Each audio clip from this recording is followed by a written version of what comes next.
Matthew 9, verse 32 to 34. In the narrative of Matthew's gospel, the healing of the mute man follows immediately after the restoration of sight to the two blind men. The text says that as they went out, a man possessed with a demon was brought to Jesus. This man could not speak, his voice restrained by the oppression of the unclean spirit. When the demon was cast out, the mute man spoke, and the crowds marveled, saying that such a thing had never been seen in Israel.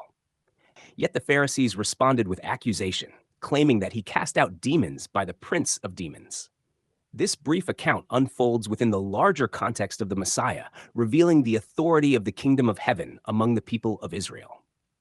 Throughout this section of Matthew, a series of miracles demonstrates that the authority promised in the prophets had arrived in the person of Jesus.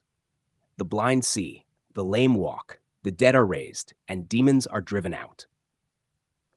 Each act stands as a sign that the long-awaited reign of God was breaking into Israel's history.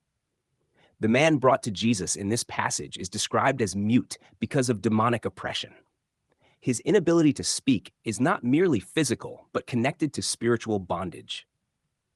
In the world of first-century Israel, demonic affliction was widely understood as part of the broken condition of the age. The prophets had spoken of a coming time when the power of darkness would be overthrown and the people of God would be restored. When Jesus commands the demon to leave and the man immediately speaks, the miracle reveals that the authority of the promised king is present and active. The crowd's reaction is significant. They marvel and say, "It was never seen like this in Israel." Their statement reflects the uniqueness of what they are witnessing. Israel had known prophets, signs, and wonders in earlier generations, but the concentration and authority of these works pointed to something greater than the ministry of a prophet. The miracles were signs that the long-anticipated fulfillment of God's promises to Israel had arrived. The kingdom proclaimed throughout the gospel was not a distant hope, but a present reality being revealed through the works of the Messiah. Yet the response of the Pharisees stands in stark contrast to the amazement of the crowd. Rather than acknowledging the divine authority displayed before them, they attribute the work to the prince of demons. This accusation reveals the deep tension between the religious leadership of the time and the one who stood before them as the fulfillment of their own scriptures. The very works that testified to the presence of God's kingdom became the occasion for rejection by those who held positions of authority in Israel. Within Matthew's narrative, this moment anticipates the growing conflict that unfolds throughout the gospel.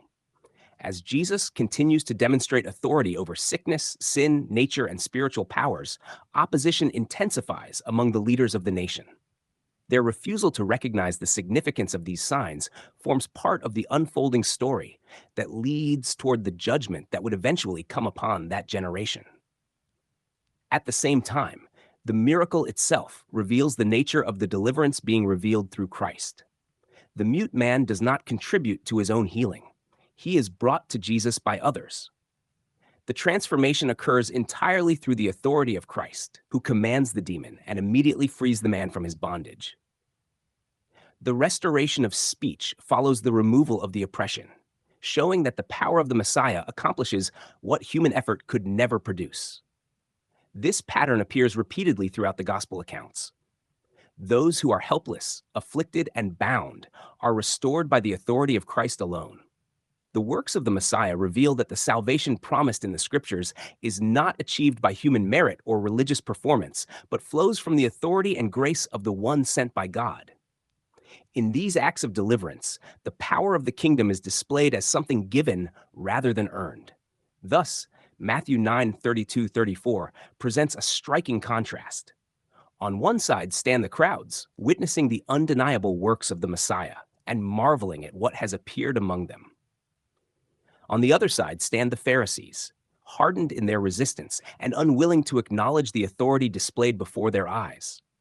Between these responses stands the miracle itself, a sign that the promised reign of God had arrived in the midst of Israel through the person and authority of Jesus the Messiah.